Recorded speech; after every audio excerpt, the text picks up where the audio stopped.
مولانا مرتضی صاحب، جی تہجد کی نماز پڑھنے کا جی طریقہ کیا ہے؟ ہاں بالکل، ماہ رمضان المبارک ہے جی اور اس میں لوگ اکثر تہجد کا اہتمام کرتے ہیں۔ بے شک، تہجد پڑھنا چاہیے، اس کی بہت فضیلتیں حدیث پاک میں ہیں۔ بے شک، یہاں تک لکھا ہے، صوفیہ اکثر فرماتے ہیں کہ تہجد پڑھ کے اگر بندہ دعا کرے تو اللہ تبارک و تعالیٰ اس کی دعا کو قبول فرماتا ہے، بے شک، کیونکہ تہجد اکثر رات کے اس حصے میں پڑھی جاتی ہے جس حصے کو رسول اللہ صلی اللہ تعالی علیہ وسلم نے مقبولیت کا حصہ کہا ہے، بے شک، یعنی رات کے آخری پہر میں پڑھی جاتی ہے۔ زیادہ تر لوگ آخری پہر میں پڑھتے ہیں، تو تہجد جو ہے پڑھنے کا اہتمام کریں، انشاءاللہ اللہ اس کے پڑھنے سے آپ کو روزی میں بھی برکت دے گا اور آپ کے دل کو بھی سکون پہنچائے گا انشاءاللہ۔ بے شک، اور اس کا طریقہ بہت آسان ہے۔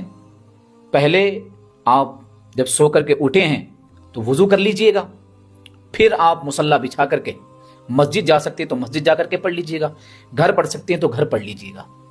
آپ نیت کیجئے گا، نیت کی میں نے 2 رکعت نماز تہجد پڑھنے کی، واسطے اللہ تعالیٰ کے، منہ میرا طرف کعبہ شریف کو، اللہ اکبر کانوں تک ہاتھ اٹھائیں گے اور ناف کے نیچے لا کر کے مرد حضرات باندھیں گے اور عورتیں سینے تک اپنے ہاتھ باندھیں گی اور منڈوں تک ہاتھ اٹھائیں گی، اچھا، یعنی منڈوں تک ہاتھ اٹھائیں گی اور سینے پہ لا کر کے باندھ لیں گی۔ مردوں کو کانوں تک اٹھانے ہیں اور ناف کے نیچے لا کر کے باندھ لینے ہیں۔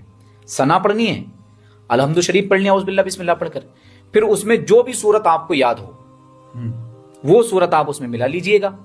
جیسے اور نمازوں میں رکوع، قیام، سجود کرتے ہیں، اسی طریقے سے کیجئے گا۔ 2 رکعت کر کے، کم سے کم 2 رکعت اور زیادہ سے زیادہ 12 رکعت پڑھیں۔ یہ تہجد پڑھنے کا آسان طریقہ ہے، اور پڑھنے کے بعد اپنے لیے بھی اور پوری امت مسلمہ کے لیے بھی دعا کیجئے گا۔ انشاءاللہ عز و جل اللہ اس ماہ سیام، ماہ رمضان کی برکت سے آپ کی تہجد بھی قبول فرمائے اور ہمارے ملک میں اور امت مسلمہ میں بھی امان عطا فرمائے۔